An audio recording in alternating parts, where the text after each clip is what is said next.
Hey guys, if you're looking to build a beautiful website, go to squarespace.com/Adam and you can try it out for 14 days for absolutely free.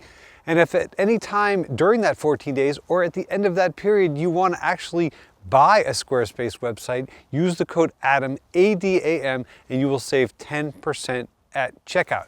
All right, so today I want to talk to you about something that happened to me last week. I went to the Leica store in SOHO and I picked up a Leica M10-P, which is I guess their latest version of the M10. I think the only difference between the M10 and the M10-P is that the shutter's quieter, it's got a touch screen, maybe a couple other things, but essentially it's the same camera.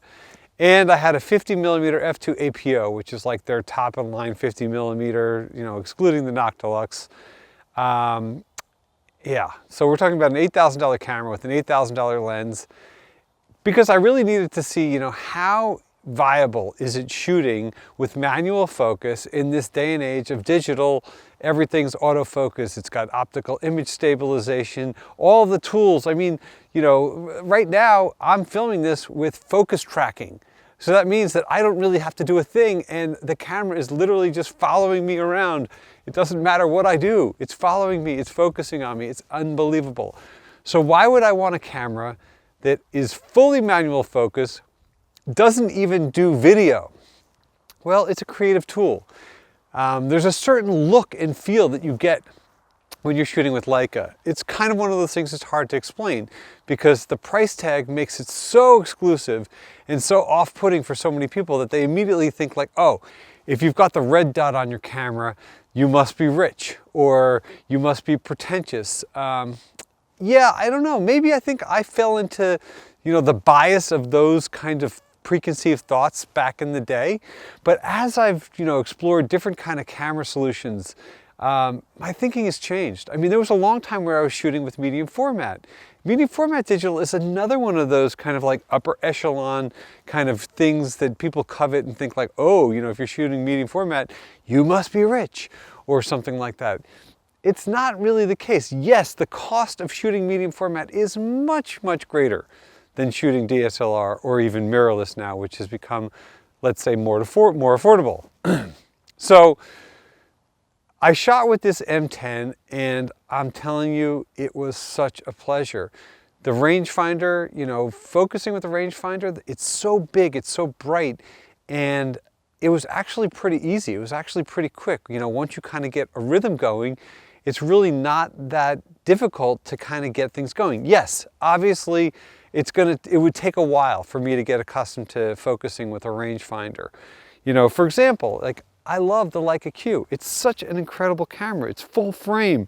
It has optical image stabilization. I mean, how could you even believe that? You know, the autofocusing system is incredible. It's got an electronic viewfinder, so you get to preview your images in the viewfinder, you know, as you're taking them. So it does everything you'd ever wanted to do in a modern camera, but it also has that Leica look and all of that. The downside for this, you know, with this camera for me, and if there is a downside, is that it's got a 28mm lens. Now granted, it's a 28mm, it's an f1.7, it is sharp as crap at 1.7, so you can shoot it wide open, and when you're shooting at 1.7, the bokeh is absolutely beautiful.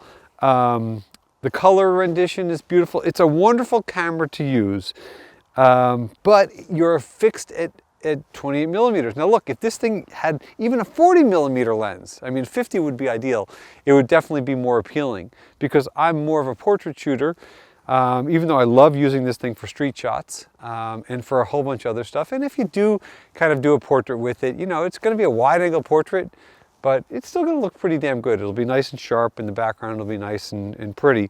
But having used this camera for a while and realizing how much I love it, I really love that kind of Leica look and feel that you get, you know, that incredible tack sharp focus and the beautiful, beautiful bokeh, the color science that Leica uses with their sensors. You just get such an incredible look to the files that, you know, just even right out of the camera, the DNGs look pretty damn amazing. So Is, you know, a Leica M10 system worth it? I don't know. I think this is a debate that I'm having, you know, in my head. You know, is there a way for me to kind of come up with a way to justify something like that? I mean, think about it. Like, I could buy a Sony a7R III for, you know, like less than half the price of an M10. I could get lens adapters. I could put Zeiss glass on it and all different other kinds of stuff.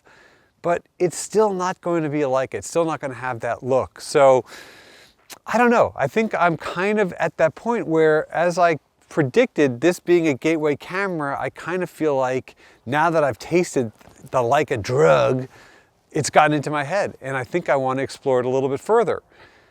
Yeah, I'm going to have to shuffle some things around. I'm going to have to figure out a way to afford it. But, you know, with most camera equipment, it's a commodity. Leica, for, you know, it just happens to hold its value much greater than a lot of other equipment. I mean, you can buy a used M9, which I believe is like a 10-year-old digital camera right now. A used M9 still is over $2,000 for a used M9 body, which is unbelievable to think about. And then if you think about the Leica glass, obviously Leica glass is a total commodity. Leica lenses really, really hold their value, especially when you take good care of them. And even I've seen some stuff that's really worn that doesn't. But, you know, look, it's not 100% about the money. Yes, if money were no object, of course, I would have an arsenal of a huge range of cameras to select from, but that's not the case. So for me to make a jump into a Leica, it really has to be something that I can justify to use as a solid creative tool. And just having played with it, I don't know.